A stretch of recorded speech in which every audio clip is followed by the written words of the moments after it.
花开花落自有时，缘去缘来总有因。大家好，欢迎收听翠花的秘密。中秋这天，老公把我拉进家族群，在一片鲜花和欢呼的表情包中，我害羞地和众人打招呼。这时婆婆发话了：“今天是中秋，新月的名字不应景，以后改叫新月吧。”我愣了愣，这第一次见面还管上我名字了，想着他是老人，我也不好反驳，只发了个沉默的表情包。二姑也跳了出来：“这个名字好，与琼瑶女主角同名，还是个格格。新月，还不给你婆婆发个红包，谢谢她赐名。”我抬头，诧异地瞪着李天明，使劲掐着他：“李天明，你马上告诉他们，我不改名。”李天明嬉笑着说：“大过节的，不就一个名字吗？他们开心就好，又不影响你吃喝。”我一脚踢过去，正想骂两句，婆婆又爆出惊人之语：“新月，今天中秋，作为新媳妇，你也不能只孝敬我，给每位长辈都发个红包吧，不多就8888吧。”三舅也老神在在地说道：“我们是有身份的家庭，不是一般人想进就能进的，不仅要尊老，还要爱幼。每个小孩就发6666吧，毕竟新月是长辈，给孩子见面礼也是礼数。”我一脸迷惑，在家族群里，我算长辈还是晚辈呢？李天明见我呆愣着，忙拿过手机发了个好。我心里咯噔一下：“天明，你觉得我应该发吗？不就几万块钱吗？发了红包，你就能得到大家的认可，大家都开心，不是吗？”李天明轻描淡写地说道：“呵呵，你家是高官侯门啊，我还得捧着哄着得到他们认可。”我直接怼回去：“我为什么要让他们认可？你这么大方，发6万块给我，我发给他们，让他们开心开心。”听我这么说，李天明急眼了：“你知道我的钱是留着付房子首付的，还让我给你发红包，你怎么变得这么算计？”我冷眼看着李天明急赤白脸的样子，板子不打在自己身上都不知道疼。他们家还真是一个比一个会算计，难怪李天明平时哄着我。他说他的钱留给我买大房子，让我负担生活开支。我想着以后都是一家人，没必要计较。没想到我不计较，人家计较。我知道是分手的时候了，人品这东西，看看他家人就知道了。我正想直接提分手，突然灵光一闪，扯起嘴角笑道：“老公，你说的对，能得到家人的认可比什么都强，钱算什么？今天是中秋，大家一起守夜团圆，等到12点，我挨个给他们发红包好吗？”李天明听我这么说，立马拿起手机通知：“新月说了，大家一起守夜团圆，等到12点，他挨个发红包。”群里立马议论起来：“天明，你媳妇怎么回事啊？我这身体不好，等不到12点呢，你让她早点发。”“是啊，诚心发就早点发呗，小杰才6岁要早睡。”看着群里的抱怨声，我搂着李天明的胳膊，一脸委屈：“天明，你家人是不是不喜欢我，都不愿意和我一起团圆？如果得不到他们的认可，我们还是分手吧。”李天明一听，立马变脸，朝群里吼道：“如果你们对新月有意见，就别领红包了。”此话一出，好几个亲戚怕我反悔，纷纷指责起大姑父三舅妈。看着群里牛鬼蛇神闹哄哄一片，我莞尔一笑：“老公你放心，到了12点，我一定挨个给他们发红包。你先回去休息吧。”李天明在我的催促下，恋恋不舍地回了宿舍，走前还不忘叮嘱我发红包。我果断锁好门，塞上耳机，关机睡觉。第二天，我打开手机一看，99加信息，100多个未接电话。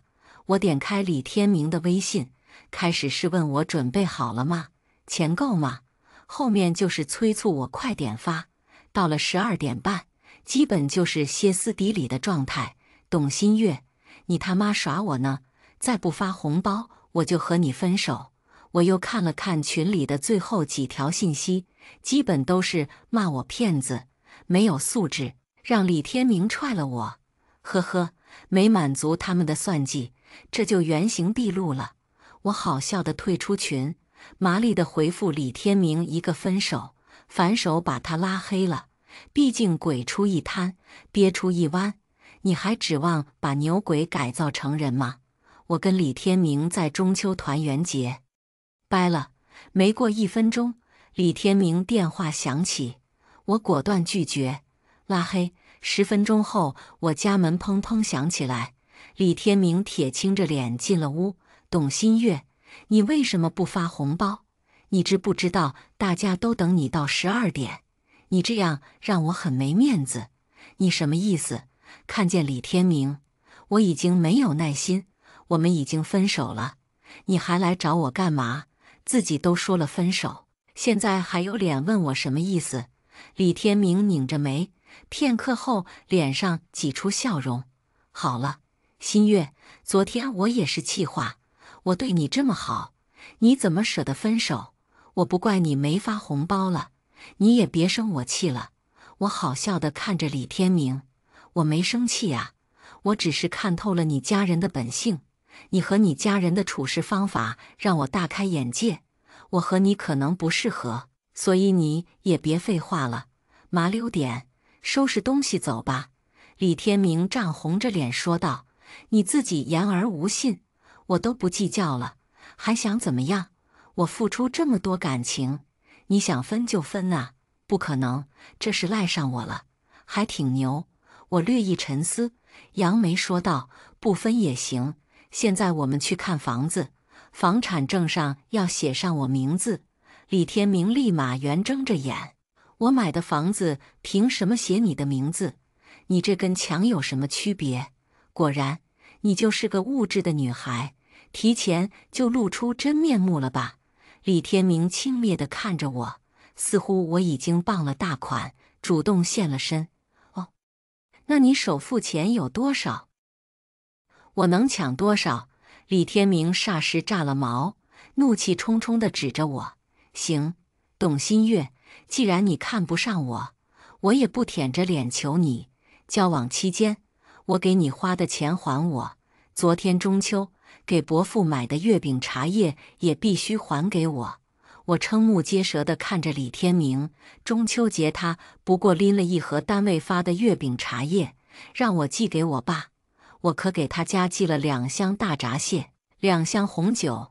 李天明见我无语，以为我被镇住了，得意洋洋地坐到沙发上。哪个男人像我这么大方，把公司发的东西全给你爸了？我同事可是1毛没花，他老丈人还带他去酒店吃了一顿。你想清楚，如果分手，我花在你身上的钱，你都要还给我。我脑子里迅速转了一下，好像除了刚认识看了一场电影，吃个麻辣烫，剩下也没花他什么钱吧。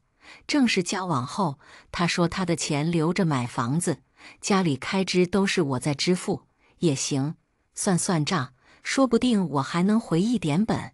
感情喂了狗，钱可不能喂了白眼狼。我捋了一下头发，淡然说道，那你算一下，发个清单给我。李天明一听，面露喜色，你确定要还我？我点了点头。李天明哼了一声，立刻拿出手机迅速扒拉着，不一会儿发来一串账单。这个小人居然还记了账单，电影票76元，麻辣烫39元，奶茶12元，炖红糖茶10元，打车8元。生病陪医院打车10元，缺勤扣20元。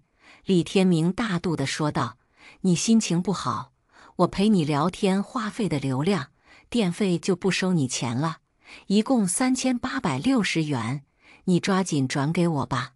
我气急反笑，李天明你还挺大方啊，我去你家拉屎用的纸，要不要付钱？李天明摆摆手，那倒不用，我是男人，不像你斤斤计较。看着厚颜无耻的李天明，我只觉得自己以前忙得很彻底，也懒得废话，直接截屏了每月的花销发给他。房租3000元，水电费200元，衣服电器等必备品，平均每人38600元。李天明见到账单气炸了。董新月，房子你住得多，凭啥算我头上？买衣服是你自愿的，饭是你让我来吃的。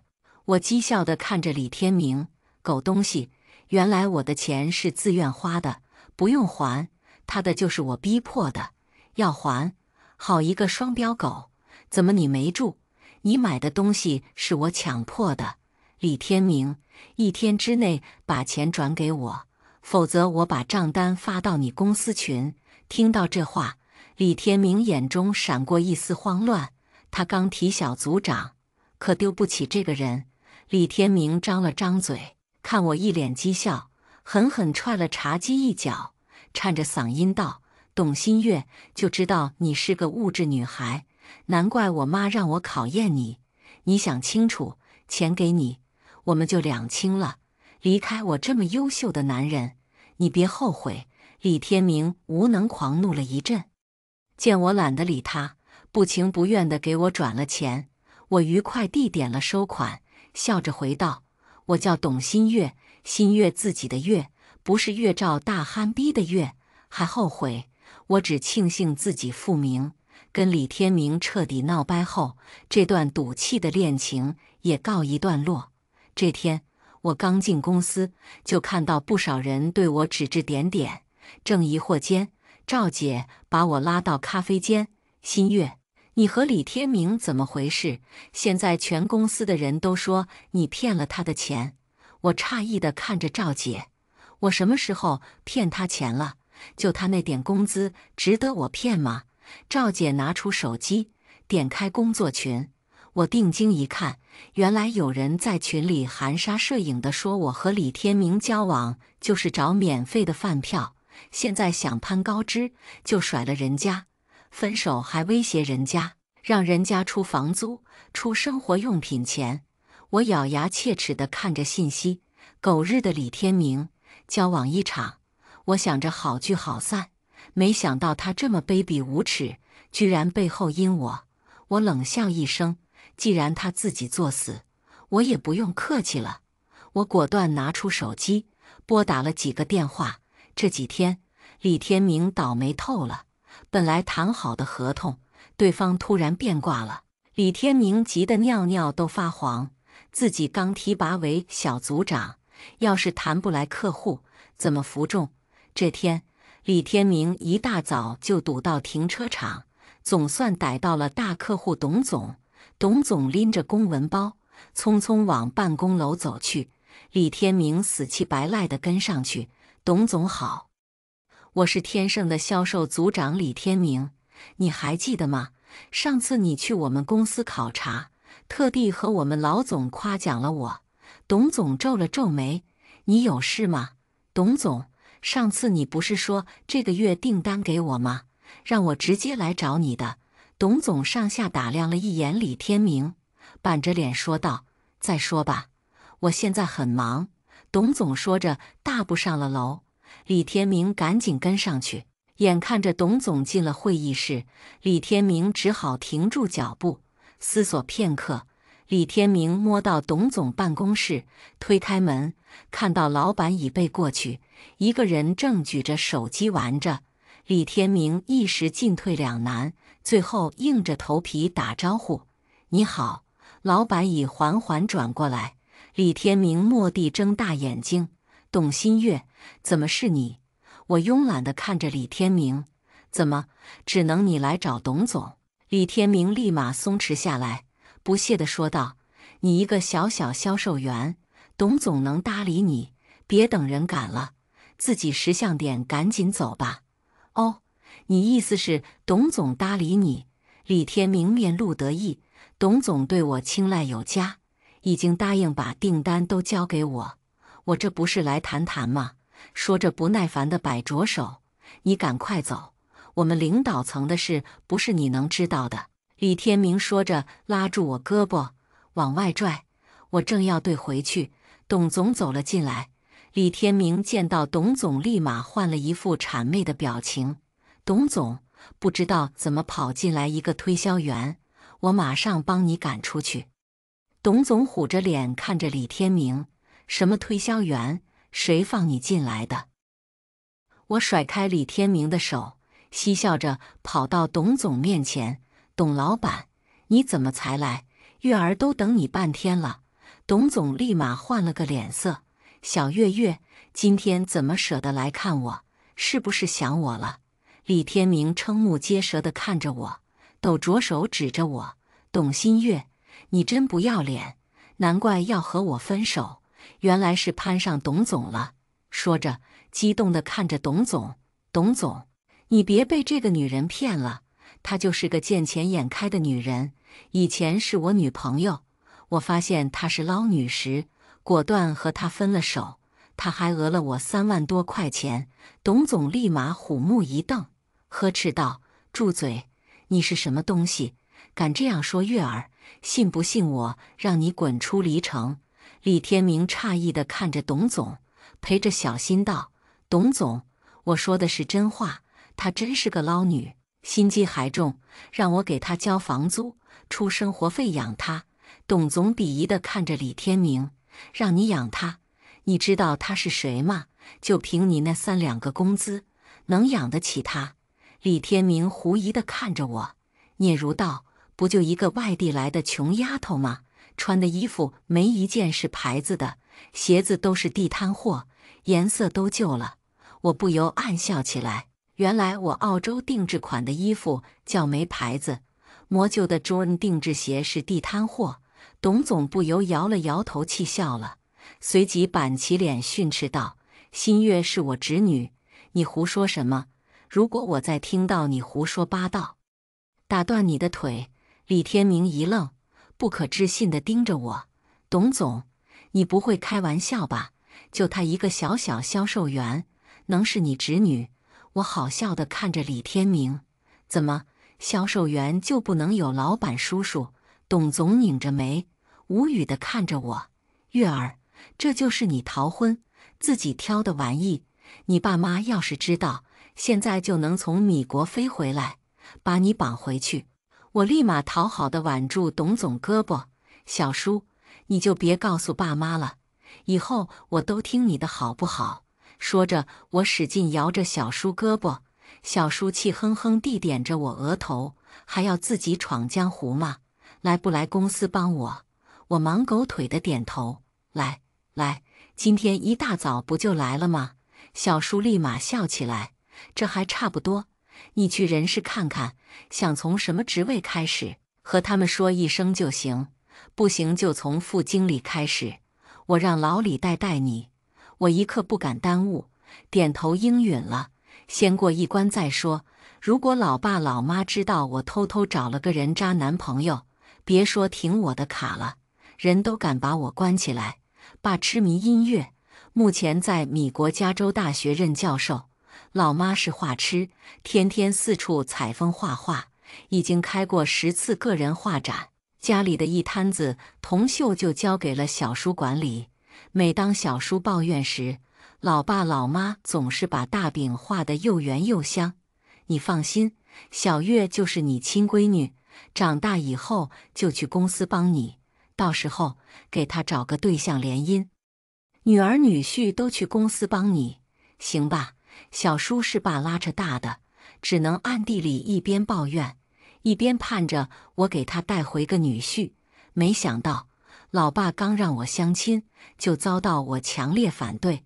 合着你们一个个追求自己的理想，我就该去公司当牛马。我果断地收拾行李跑路。李天明目瞪口呆地看着我们叔侄，结结巴巴道：“董总，新月真是你侄女呀？”小叔哼了一声：“李天明，以后滚远点，像你这样品行低劣的人，我们公司不欢迎你。”李天明立马挤出一脸笑：“叔叔，都是误会，我真不知道新月是你侄女。”说着转过身，伸手拉我：“月月，是我错了，不该冲你发脾气，我们和好吧。你看看，你这么有钱，还逗我干嘛？你要利索的发了红包，啥事不都没有了吗？我也不会受到他们指责，你也得到他们的认可了。我似笑非笑地瞅着李天明，这是多厚的脸皮才能做到若无其事？小叔看李天明纠缠不休，抬手按下电铃。没1分钟，2个保镖走进来，一边一个架起李天明往外走去。李天明一边走，一边还回头喊着：“新月，我是爱你的，你原谅我吧。”我抬起头，冲小叔苦笑了一下，平心说：“刚认识李天明时，还是很开心的。李天明人长得帅，也温柔体贴，知道我心情不好，会说笑话哄我。每个生理期，他会煮红糖水给我送到公司。工作上他也知道上进，我们一起窝在出租房里追剧、打游戏。如果不是他奇葩的家庭教育影响，或许他能有一个正确的人生观，我和他能修成正果。家庭的自私畸形理念已经深深植根李天明的思想里。中秋的奇葩要求让我明白，我不可能改变一群人，果断止损，远离牛鬼蛇神。第2天，我应小叔要求出任了副经理一职。中午准备吃饭时，突然有人给我送了饭，还是精致的4菜1汤，汤还是海鲜汤。我打开盒子一看，留了字条：“月，我错了，再给我一次机会吧，永远爱你的明。”我立马胃口全无，转手把饭送给了邻桌的小周。看着小周吃得满嘴流油，我不由自嘲起来，这是李天明给我点过最贵的外卖了。以前最多2菜1汤，还都是便宜的菜，想着勤奋节俭也是好事，我也就没说什么。傍晚下班，刚到停车场，李天明窜了出来，抱着一抱玫瑰花，深情款款地跪在我面前：“宝宝，再给我一次机会吧，我知道错了，以后我一定大大方方，不小气了。”我冷冷看着李天明，不想再指责他什么，结束就结束了，没必要对别人的人生指手画脚。李天明见我无动于衷，站起来一把抱住我，使劲亲过来：“宝宝，以前我们多幸福，你怎么舍得离开我？”我心里一阵恶心，使劲推着李天明，奈何他死活不松手。急怒之下，我扬手一巴掌扇过去，只听啪一声，李天明头歪过去。李天明缓缓回过头，猩红着眼盯着我：“董新月，我都这么低声下气求你了，你还不够？不就有2个钱吗？你装什么装？老子睡过多少次了，现在还装3针9裂了？”我瞳孔骤然放大，怒火腾地燃烧起来，抬脚踢向李天明胯下。李天明立马蹲到地上，疼得直哎呦。我冷眼看着李天明，呸了一声：“李天明，如果你再敢胡说1个字，信不信我让你变成太监？”说着一脚把他踹倒地上，扬长而去。为了防止李天明狗嘴里吐不出象牙，我特意让小叔给天盛老总打了个电话，让他敲打李天明。从这天开始，李天明再没来骚扰过我。这几天，我正积极攻克着几个方案。当初我和小叔夸下海口，一定自己拿下肖氏的订单。肖副总本来挺热情，后来就一直推脱不见。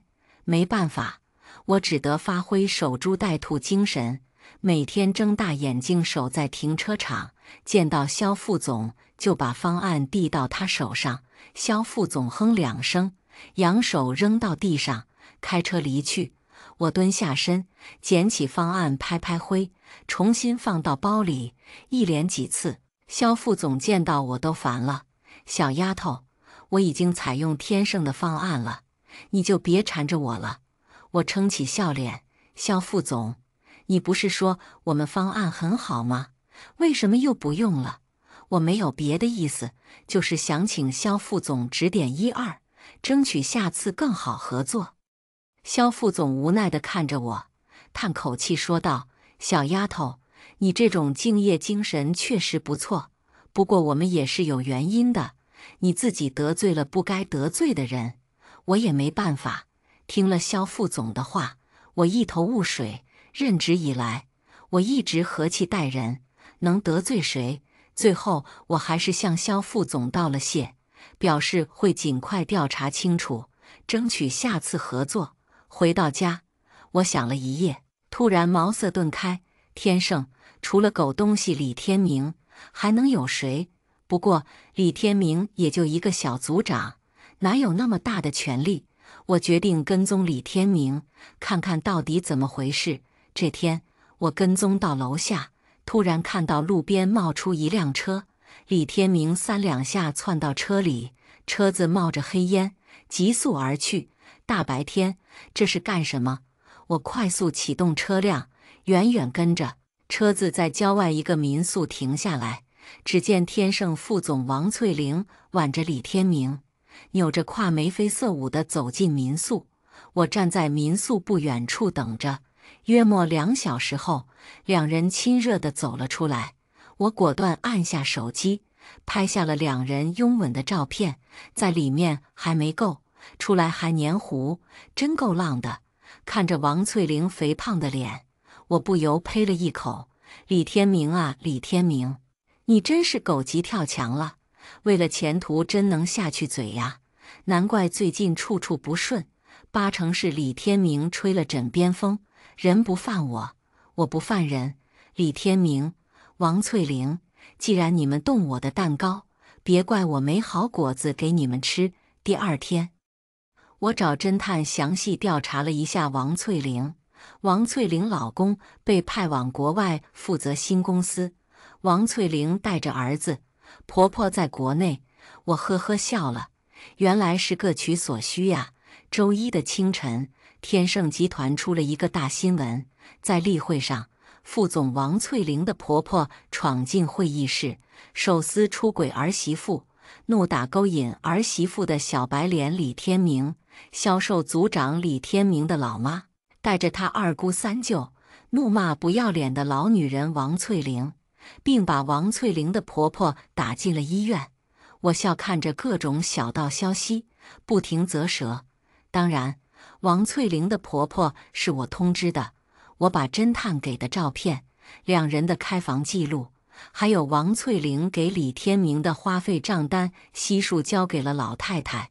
老太太看着长长的账单，气得怒火冲天，立马就要冲到公司要个说法。臭不要脸的！我儿子在国外辛辛苦苦挣钱，他居然拿着我儿子的钱养小白脸。我非撕了他这个骚货！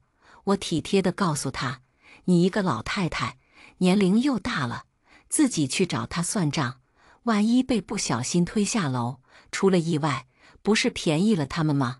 最后我好心提醒他，周一公司高层例会，那时候人多，有安全，肯定有人主持公道。最后老太太感激万分地回了家。随后我又匿名打了个电话给我前婆婆，告诉她李天明由于业绩突出要升经理了，周一要给他办庆功会。之前李天明因为气他和亲戚们搅黄了和董新月的婚事，很久没联系他了。他可以周一偷偷来给李天明庆祝一下升职，这样也能缓解家人的关系。李天明看到他们肯定会很开心。前婆婆听到儿子升经理，立马兴高采烈起来，直夸自己儿子有出息，从小看着就是干大事的人，顺带还贬低董新月有眼无珠，错过他儿子这个优秀人才。周一例会时，人们看到的是拉着红绸在天盛门口欢声笑语的几个老头老太太。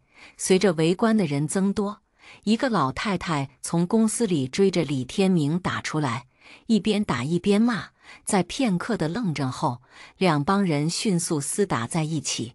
等王翠玲赶到楼下时，老太太已经倒在地上，哀嚎不已。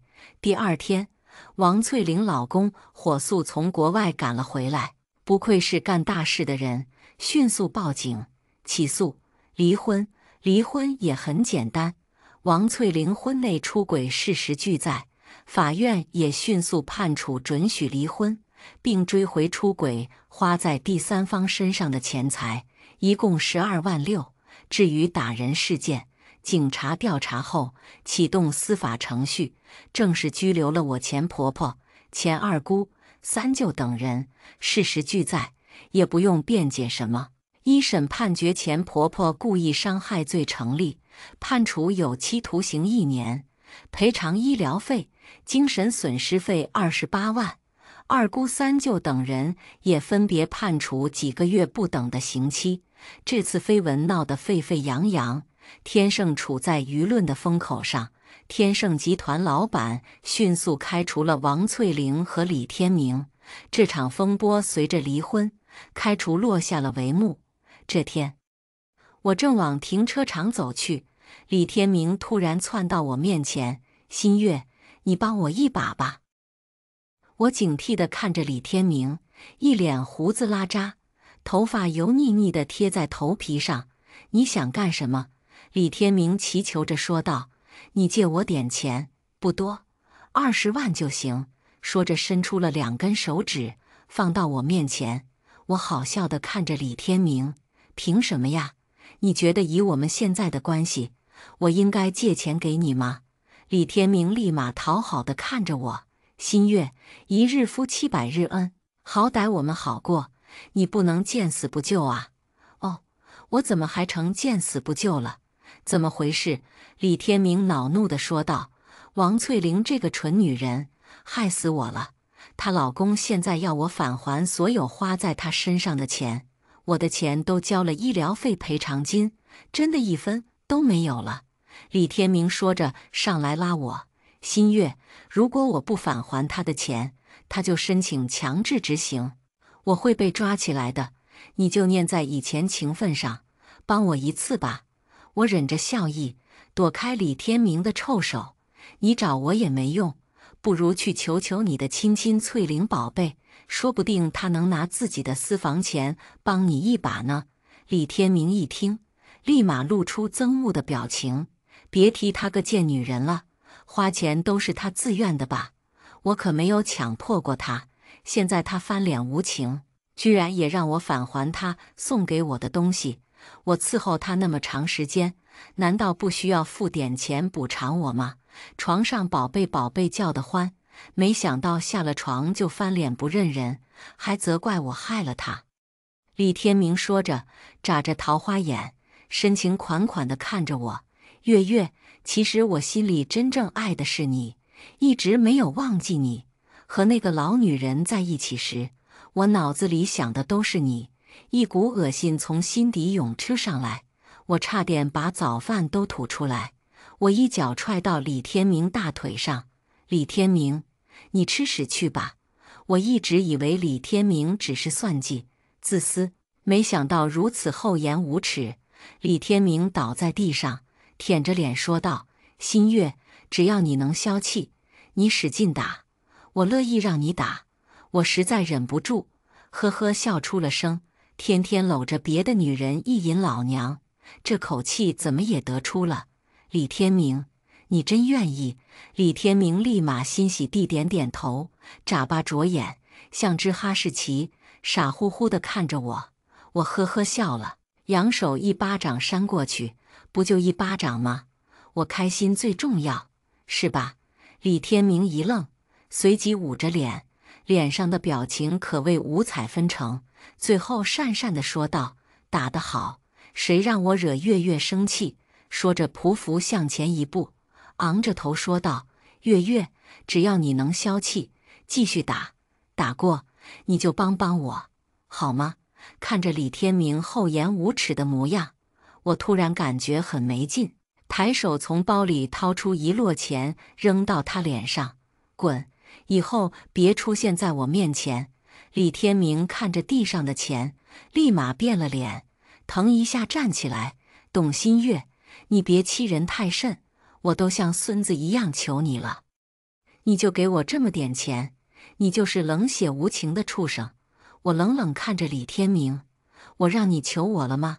这一切不是你自愿让我打的吗？李天明恼怒地说道：哪有白挨打的？你既然打了我，必须给我钱，要不我和你没完！我讥诮地打量了一番李天明。李天明，你落到今天这个下场，不是自找的吗？你背着我做了什么？你心里不清楚得很吗？怎么还有脸让我帮你？李天明瞳孔骤然放大，结巴着说道：你，这一切都是你搞的鬼！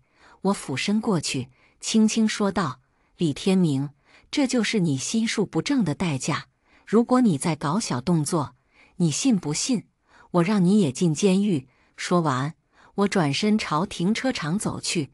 李天明在身后咆哮道：董新月，你 into 我，你等着，我不会放过你！我嗤笑一声，就凭他那点本事，只要他敢作死，我立马让他蹲进去。当然，为了安全起见，我还是找了个人盯着他，1个月也没见他有什么动静，就是四处求爹爹告奶奶的借钱。我也懒得再记起他，就撤回了人。这天晚上，我代表公司请 TMS 总裁吃个饭。酒过3巡，突然有人提议说，酒店来了个驻场歌手，长得不错，要不喊过来助助兴。我招呼服务生，让喊歌手过来。没几分钟，一个穿着暴露全身亮片的小伙子走了进来。抬眼的瞬间，我愣在原地。这他妈不是李天明吗？什么时候会唱歌了？还歌手？李天明进来后，立马鞠了个躬，请各位老板点歌。起身的同时，目光落在我身上。李天明目光躲闪了一下，又硬着头皮说道：各位老板，歌单在这儿。说着，双手恭敬地呈上歌单。几位老板互相推辞，非要我这个东道主点。我摸了摸鼻子，晦暗不明地看着李天明。李天明向前一步，低下头把歌单呈到我面前。我拿起歌单，随意指了一个，把歌单还了回去。随着音乐响起，李天明开口唱了起来。说实话，也就一般般，可能是有点局促吧。目光一直躲着我。几分钟后，一曲结束，我拿过包，拿出1摞人民币放到盘子里，目测至少有2000元。几位老板立马打趣道：小董总大气呀！小伙子还不谢谢小董总？李天明嗫嚅着，最终不情不愿地鞠个躬道：谢谢老板。说着抓过钱，转身离开了包间。等到散席，已经10点多。我和 TMS 总裁礼貌地握手告别，转过卫生间，突然听到撕吵声。我伸头一望，只见一个秃顶男正拉着李天明。李天明，陪我到房间坐坐，保证小费给的足足的。李天明使劲掰着秃头男的手：季总，你松手，我还敢下一场呢。秃头男立马变了脸色，啪一巴掌呼过去：小样，给你脸了，拿老子钱时痛快得很，现在扭捏起来了。谁不知道你是什么货色？李天明捂着脸，愤愤地瞪着秃头男。秃头男阴森森笑道：天明，你今天要是不跟我走，明天我就让你滚出酒店，信不信？秃头男说着，揽住李天明的腰，连拖带拽地往走廊尽头走去。我走出来，平静地目送着李天明踉踉跄跄地消失在走廊尽头。远处响起助理的喊声：董总，车已经启动了，就等你了。我轻抚了一下头发，笑了笑，转身朝灯火辉煌处走去。下面我们来听第2个故事。周五下班的时候，公司门口跑过来一个气势汹汹的女人，上来对着我就是一耳光：你这个不要脸的贱人，勾引别人老公，我让你勾引！我沉浸在迎接周末的喜悦中，一时间没有设防，生生挨了这一下。正是蒙圈的时候，对方已经指着我的鼻子痛骂了一通，周围同事目光齐刷刷地投向我。我母胎单身20多年，恋爱都没谈过，怎么就成小三了呢？我正要开口，那女人就冲过来，要抢我的包包。你谁呀？我根本不认识你！再发疯，我要报警了！我抬头看了一眼监控，大声道：“你装什么装？有本事破坏别人家庭，没本事承认啊！小三就是不要脸！”他痛骂着继续扑向我，揪我头发：“你认错人了！”我伸手推他，他却撒泼得越发厉害。围观的人越来越多，很快引来了保安。他被架了出去，嘴里还在骂骂咧咧：“你给我等着！我不会让你好过的！”我狼狈不堪地站在原地。刚刚的撕扯中，我的衣服被扯破了，包包拉链被他扯开，银行卡、身份证散落了一地。周围窸窸窣窣的议论和异样的目光始终绕在我身上，久久不散。与我熟识的同事也都神色各异。我暂时不去理会这些，向保安要求调了监控，然后打电话报警。然而，电话那头告诉我，一巴掌不足以立案，只能调解。我又拨了附近的律师事务所电话，但现在已经是晚上7点，早已下班了。我气恼回到家里，正想着上网先找个律师咨询一下。然而出了电梯后，我发现自己家的门开着，锁被撬了，家具被砸得一塌糊涂，梳妆台上口红、眼影、香水被砸烂，碎了一地，还丢了一套新买的腊梅。衣柜里衣服被剪得稀烂，品牌的包包都不见了。书桌上，我平时在家办公时用的笔记本也被砸了，2个平板不翼而飞。我瞬间觉得天旋地转，下意识地去找我的猫猫，半天看不见它的踪影。最后，在厕所的一堆玻璃碴角落里，看见了蜷缩成一团的毛孩子。它被吓得不轻，脚上划开了一道口子，血混着玻璃碴子粘在一起。我打开监控记录，发现下午2点10分的时候，有人撬门进来，一通乱砸，顺走了我的东西。而录像里的人，正是今天在我公司门口闹事的女人。2个小时后，办案人员来了，同来的还有围观的邻居们，以及那个女人。这女人叫七娇。今天她来我家里砸完后，又在书桌上看到了我的照片和我公司的地址，跑去闹了一通。同志，就是她。我指着七娇，就这一地的混乱，对工作人员道。七娇斜着眼睛，满脸横肉乱动：“是我又怎么样？我就是来打小三的，天下所有的小三都该死。”这话一出，看热闹的邻居们瞧我的眼神都带了点幸灾乐祸的意味，和傍晚那会儿公司门口如出一辙。工作人员是个中年男人，看了看七娇，又看了看我，开口：“所以这是你们的家庭情感纠纷引起的？”我怒意一下子上来了，拔高了声调：“我不是小三，我根本不认识他。你先不要激动。”他安抚我。这个时候，门卫急匆匆赶来：“同志，他找错了，1单元找成了2单元。我和七娇口中的小三住在同一个小区，门牌号一样，只是不同单元楼。我今天平白遭受了这一通无妄之灾。”一时间，围观的人群炸开了锅，说什么的都有。我找错了，他不可置信，回头看了看楼道里的人群，得到答案后，眼神闪烁飘忽了一会儿。所以来了2次，都没找准楼栋，这智商也是没谁了。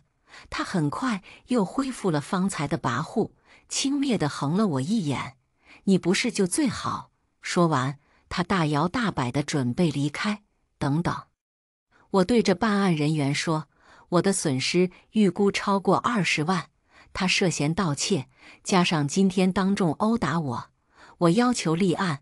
还没等他开口，七娇就转身指着我破口大骂：“就算我是找错了，也不代表你没当三。你一个年轻女人怎么会这么有钱？谁知道怎么来的？肃静！办案人员控制住场面，跟我去做笔录。人都走了以后，我连夜把我的猫送去了宠物医院。家里已经不能住人，我在附近找了个酒店，一晚上没睡着。第二天，我收到通知，事情成功立案了。工作人员让我回家核算物品损失，并告诉我可能会有折旧，要我做好心理准备。我整理着一屋子乱糟糟的物品，心里难受得要命。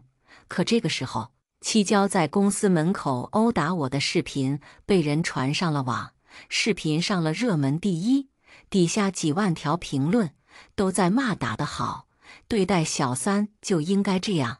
我被人曝光了住址、电话、公司，甚至父母的信息。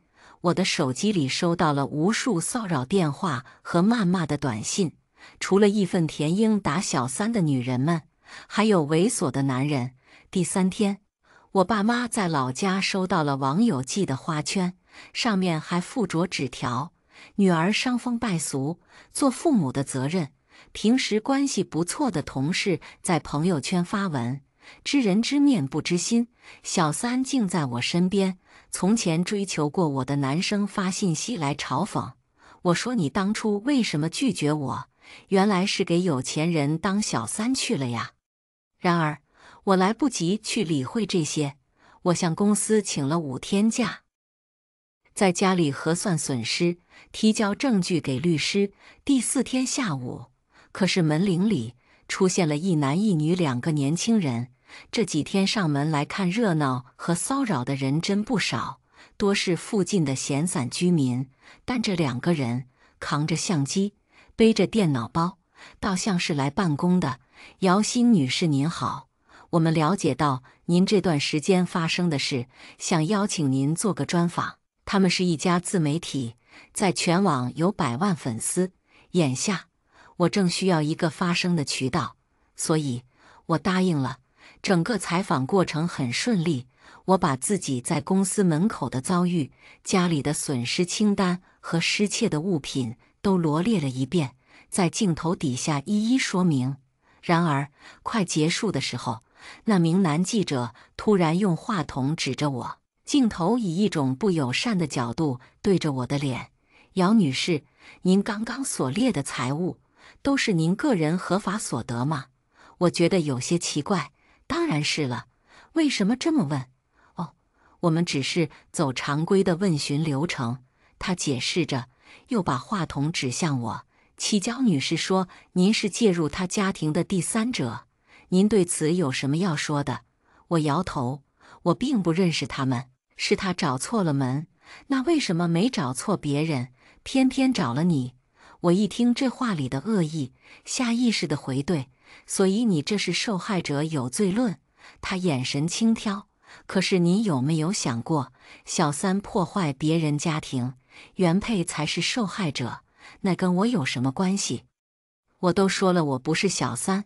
我站起来，拔高了声调。女记者开始安抚我：您先不要激动，我们只是把事情了解清楚。我开始意识到，这个所谓的自媒体非常不靠谱。我要求结束采访，把他们请了出去。然而，为了博取眼球，他们之后做出的事情远远超乎我对下线的认知。当天晚上，我就在视频软件上看到了自己的采访。七娇女士说，您是介入她家庭的第三者，您对此有什么要说的？屏幕里的我在点头，当然是了。后面的内容被掐了，然后立刻跳转到下一个问题：您所列的财物都是您个人合法所得吗？屏幕里的我在摇头。您有没有想过，小三破坏别人家庭，原配才是受害者？屏幕上出现了我最后与男记者争辩的画面，那跟我有什么关系？视频的封面是我的照片，配字：小三太嚣张，前后颠倒。掐断头尾的剪辑让这个视频一下子爆火，迅速冲上了热门，发布的账号也在一夜之间暴涨几10万粉丝。而这一切也让原本被网络暴力的我处境更加艰难。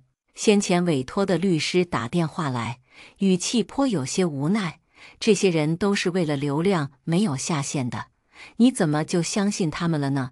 这段时间不要接受任何采访了，否则舆论裹挟太严重，对案子不利。”他语重心长地劝我。我看了一眼桌上刚刚梳理好的文件，平静地开口：“王律师放心，我不会让舆论一直发酵下去的，并且还要麻烦您再接一个案子。1周后，刚刚爆红的自媒体被封号了，因为我向网信办举报了他恶意造谣。与此同时，一段完整采访的监控在网上流传，整个对话过程还原得很彻底。女记者打电话来道歉，我们真的不是故意的，是外包的剪辑师问题，这话留着跟法官去说吧。”我果断挂了电话。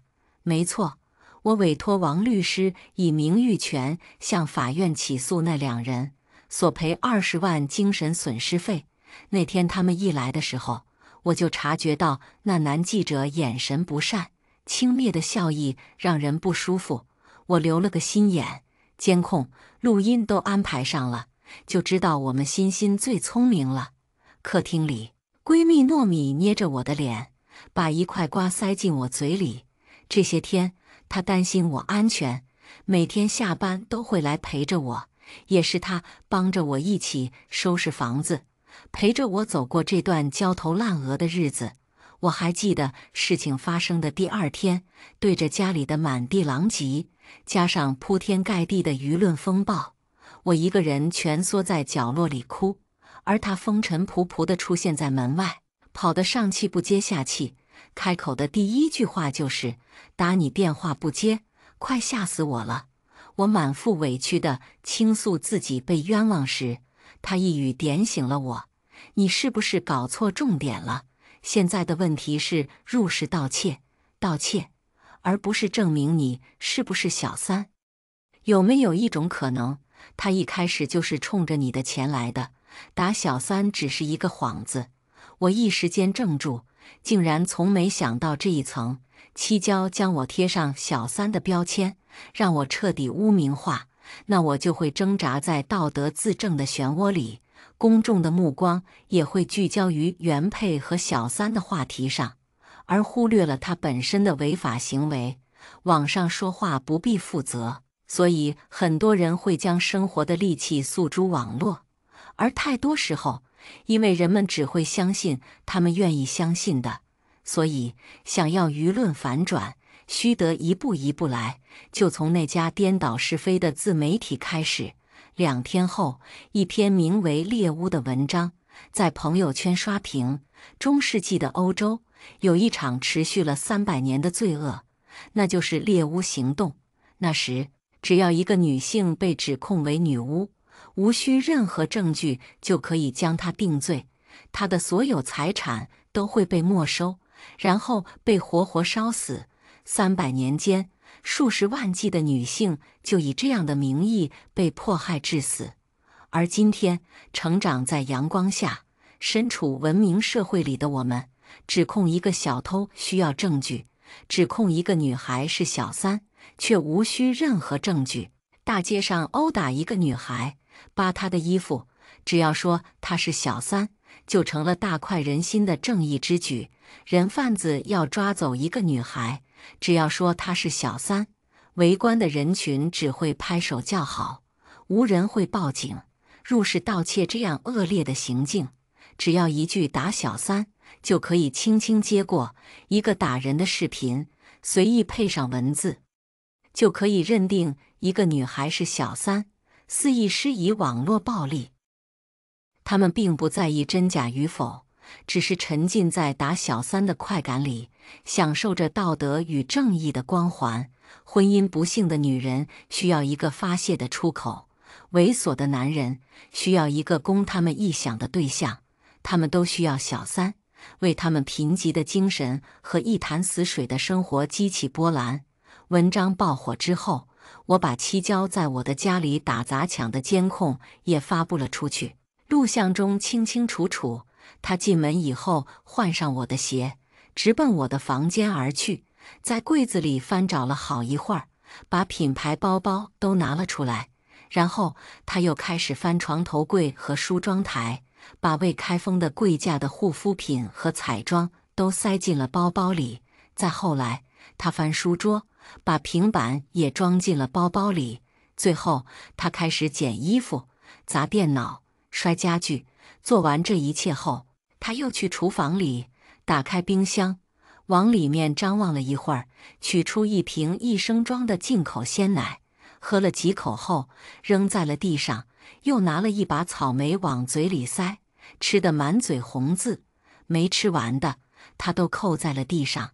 自此，舆论开始出现了小范围的分化，有些评论开始同情这些毫无证据之下就被打小三定罪的女孩子们，自然也包括我。这次事件的主要受害人，单身女性有钱有颜就是小三。没病吧？专挑值钱东西拿，这位是在找小三还是找钱呢？请受害人咬死了入室盗窃，谢谢。本人法律专业，可提供帮助，顶我上去。我一条条划过评论，她们多是受过教育的年轻女性，同样的环境下，显然更容易共情被围剿的女孩子们。然而，这些难得的理性，还是淹没在了互联网的基本盘里。七交出来直播了，她精神不错，脸上的横肉和唾沫星子在镜头下乱飞。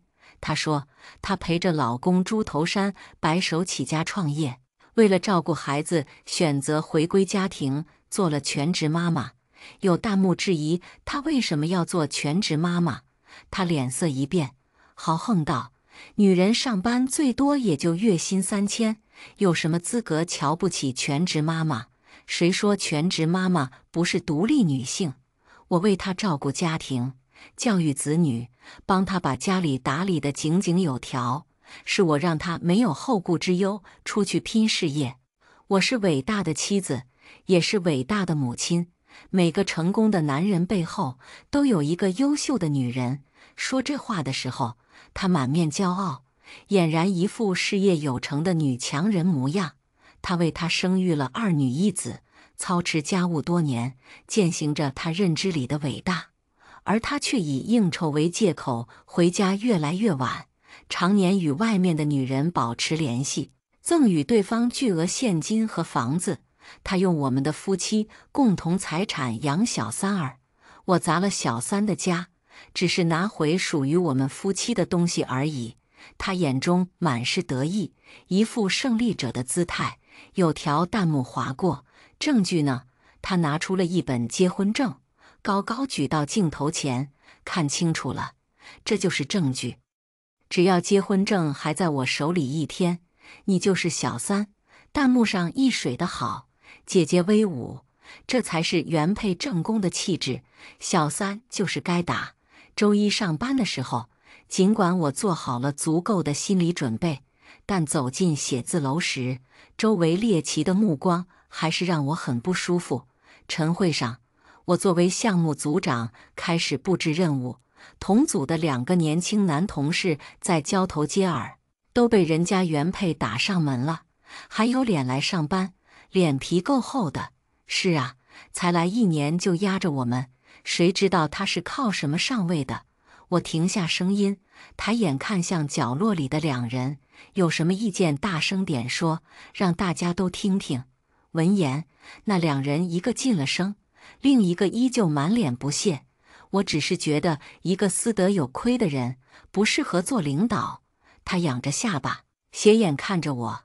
我把方案图纸甩在桌上，所以你不妨现在就给山迪发邮件，请他开除我。不过，客户要求在本月月底交付整个方案终稿，你能完成吗？我平静地问他，他哼了一声，没有说话。我当初进公司时是亚太区总裁山迪直接面试的，他说我是众候选人中最符合岗位的一个。入职1年以来，无论是业务能力还是工作态度，我的表现都没有一丝错漏可挑剔。而最重要的是，现在的整个项目方案，只有我能交出满意的终稿。我忽然想起，当初选择这家公司，也是因为它是我毕业后经历的所有公司里唯一一家没有问及婚育计划的。可即便企业文化相对尊重包容，还是免不了小人和庸人的存在。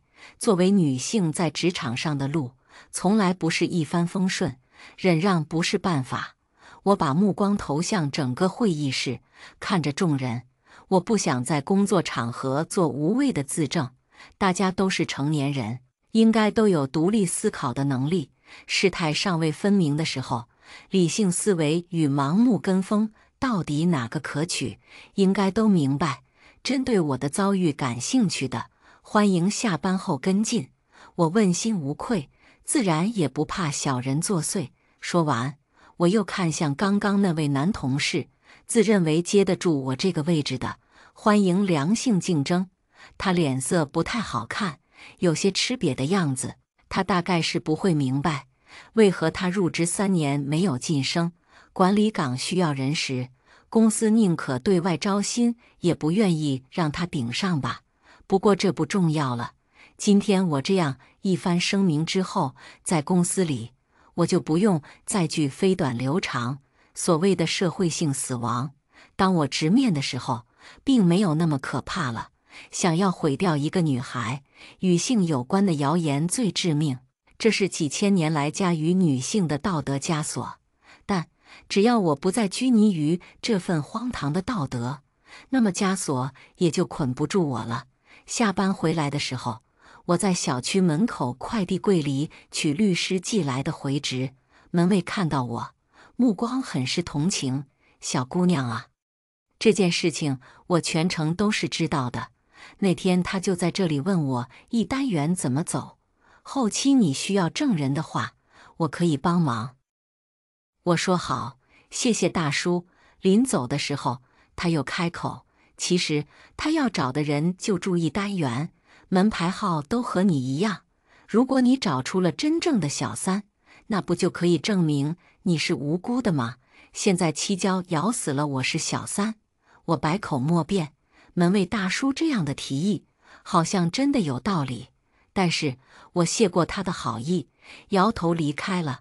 一句捕风捉影的话，就将另一个女孩子拖下水，在没有任何证据的情况下指控她才是小三。那么，这样的行为和七娇又有什么区别？为了自证清白，要去毁掉另一个女孩子的声誉，我不能也不会这样做。拿完快递回到家，闺蜜笑嘻嘻地夸我，己所不欲，勿施于人，就知道我们新人美心善。我眨眨眼，还是多亏你点醒了我。前期核损已经完成，总损失超过30万，失窃的财物共计8万。这几天，我把物品清单、购买时的价格截图、监控记录都交给了警方，而法院那边也受理了案件。真行啊，戚女士这下笑不出来了。闺蜜开心的摩拳擦掌。做完这些之后，我把第2条监控也传上了网。录像里是七娇当着所有人的面，发现自己找错门后那副嚣张的态度。最清晰的就是里面那句：就算我找错了，也不代表她不是三儿。一个年轻女娃那么有钱，谁知道怎么来的？1小时后，转发量过数十万，视频爆了。七娇的谎言也不攻自破，舆论开始逆转，大部分人转而表示冤枉了我，还有一小部分依旧站她。一时间，网络上沸沸扬扬，说什么的都有。七娇再次出来直播，这一次她面容憔悴，对着镜头抹眼泪，倾诉自己这些年维系婚姻的不易。我曾经也是职业女性啊，我为她放弃了工作，为了这个家付出几十年。闺蜜坐在沙发上嗑着瓜子，一边看直播一边吐槽。等等，上次是谁看不起职场女性，说女人上班最多月薪3000来着？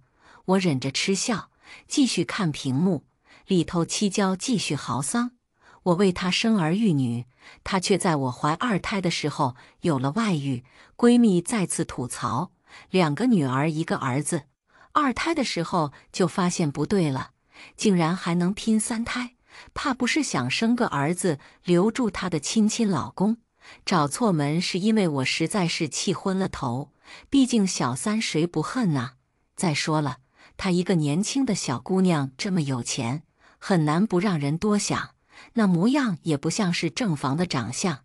七娇声音哽咽着，言语间却还不忘诋毁。更离谱的是，底下竟然还有评论附和她，说的也是，刚毕业没多久的小姑娘哪来这么多钱，怎么来的都懂。七娇又开始哭诉，现在她要起诉我，我老公要和我离婚，可是离婚之后孩子怎么办呢？我想给孩子一个完整的家呀，我只是一时冲动碰了他的东西，可是他却要害得我家破人亡啊！支持他的弹幕飘过，不管怎么说，原配都是受害者，我站原配。对于小三，当然是宁可错杀1000，不可放过一个了。打错就打错了，不是最好，还闹什么起诉？对呀，就算打错也是情有可原。再说了，那个女的一看就是小三脸，谁让她长这样的？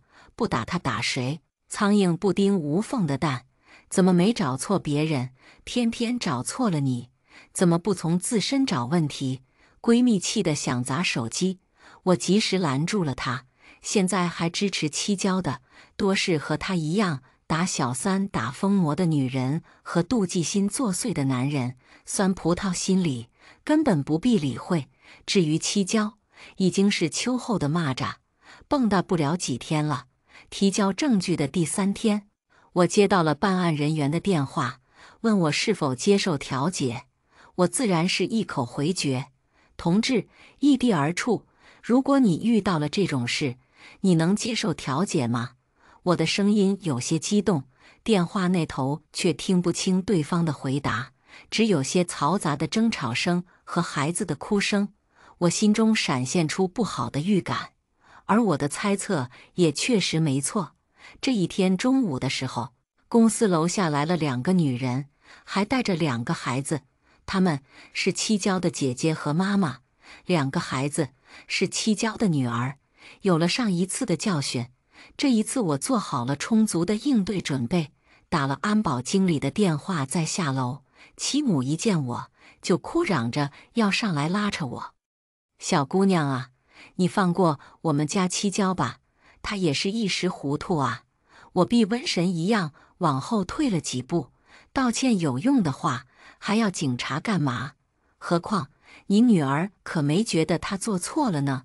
我一边说着，一边往监控底下躲，就是不让她有机会产生肢体接触。这几人绝对是来者不善，老人磕磕碰碰的，我怕被碰瓷。她嚎啕大哭，可是这几个孩子不能没有妈妈呀！你就看在这几个孩子的份上，把案子撤了吧。七娇的姐姐带着孩子往我跟前靠近，2个孩子也在哭。阿姨，你不要怪我妈妈了好不好？他们年龄都不大，一个5、6岁，一个3、4岁的样子。我想起了上午与办案人员的通话里，女人的争吵声和孩子的哭声，原来是他们去闹过了。现在是午休时间，吃完午饭回公司的人来来往往，这里的动静很快引来了围观。孩子的哭声很可怜，让人心生恻隐，加之周遭目光的压力，很容易让人心软。我闭上眼，深吸了一口气，沉声道：首先，我没那么大度，我这段时间遭受的所有，不是一句话能轻飘飘接过的。盗窃案过5000就可以入刑，警方早就立案了，不是我说撤就撤的。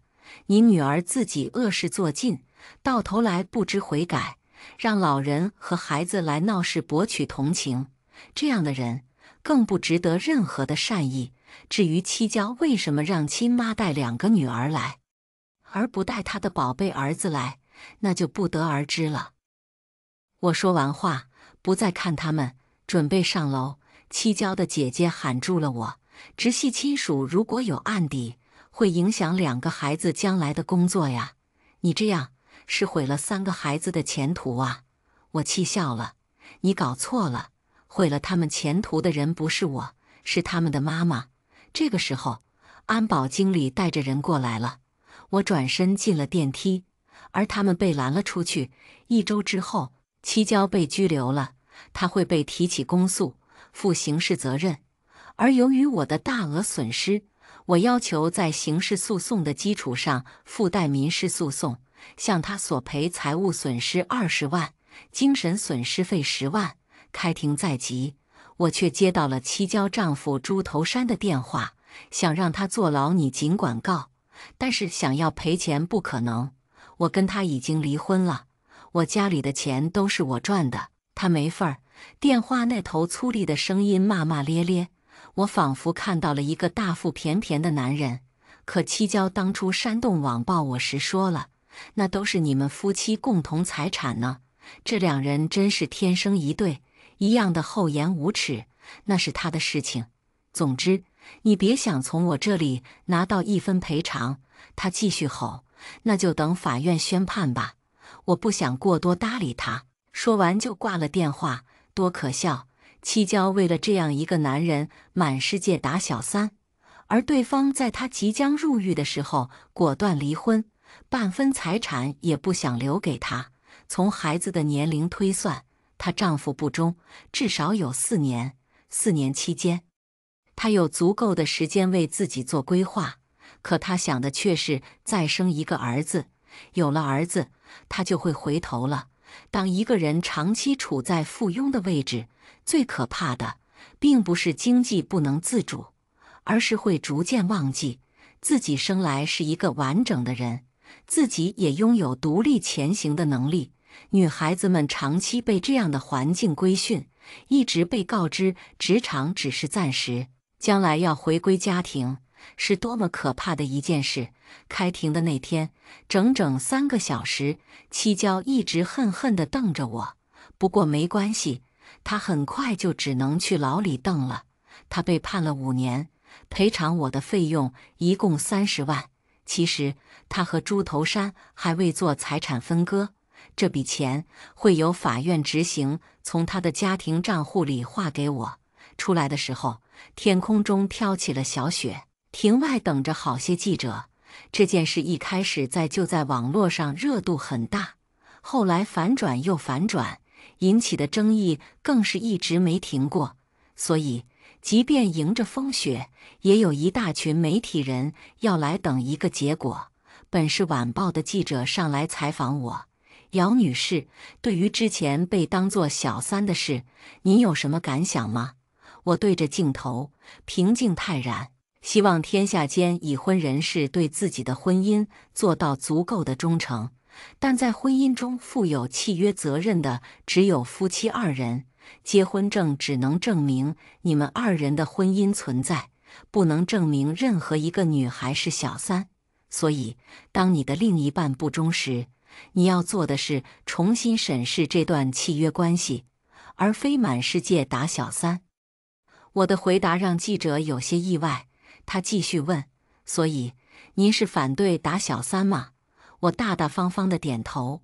我指控一个盗窃犯花了整整2个月，精疲力尽，还困难重重，而他将我打成小三，只需要一句话：女性的生存环境被搅得稀烂，她们功不可没。我们披荆斩棘反围剿的时候，不求你们共情，但求不要背刺。说完了这些，我心里轻松了许多。我不知道这段采访是否会被剪辑，播出去又会引起什么样的舆论漩涡？会不会有人给我扣帽子？这么为小三说话，他怕真的是个小三吧？不过这些都已经不重要了。七娇的赔偿款到账后，我把其中20万用于抵扣财务的损失，而剩下的10万加上之前无良自媒体赔偿的20万，一半捐给了女童助学基金，另一半我拿它做了一个短视频账号，采访100位女孩，100位曾经被打小三的女孩，她们都有着和我相似的经历。第一个女孩是一家公司的人事，有一天晚上部门聚餐，同事们都喝了酒，宴会散了之后，老板让她一一确认每位同事是否安全到家。她给每个人都发了同样的短信：到家了吗？就这一条，被男同事的妻子疑神疑鬼，挂到网上声讨。第二个女孩毕业时以面试综合分第1的成绩进了一家互联网公司，在第3个月即将转正的时候，一位男员工的妻子来公司打小三，起因只是对方在自己丈夫的手机里发现了她的照片，而这张照片是她在校时发朋友圈里的。她涉世未深，没见过这样的场面，被冤枉之后也不知如何处理。后来公司为了息事宁人，劝退了她。不过后来这位男同事也没能再待下去，因为他被孤立了。第3个女孩在景区被一群素不相识的大妈扒衣服殴打，只因她长得像他们口中的小三。之后的很长一段时间，她走出门都被人指指点点。她把自己关在家里很久，接受抑郁治疗，直到看到了我为自己抗争成功的经历，才鼓起勇气走到镜头下。第4个女孩分享了她接到过的一个最莫名其妙的电话，是一个女生打来，上来就破口大骂，然后问她是否认识她老公。她想了半天，集团几百号人，好像是有这么一个名字。那人问她借过停车券，所以有过通话记录，而对方的妻子在通话记录里挨个打电话，只要是女人接的就骂小三。女孩解释了，自己真的不是小三，与这位同事话都没说过2句，对方最后说了一句：贱人，你最好不是，然后挂了电话。看似荒唐离谱的经历，居然皆是真实发生，且比比皆是。当猎巫成为一种习惯，那么每一个女孩都是潜在的女巫，她们将会挣扎在道德自证的泥泞中，耗尽力气去证明自己不是女巫。但有人窥去你的财产，有人觊觎你的肉体，一旦被定罪，你将再难翻身，无需任何证据的指控和制裁，是与这个文明时代格格不入的野蛮与荒诞。所以，我不再去抗争，也不再去发声，宁愿顶着荡妇的名声茹毛饮血，也不要跪在贞节牌坊前哭泣。今天的故事到这里就结束了，过去终将会过去，但故事已然成故事。您的点赞和订阅就是我更新的动力，期待您给出任何建议，我们下个故事不见不散。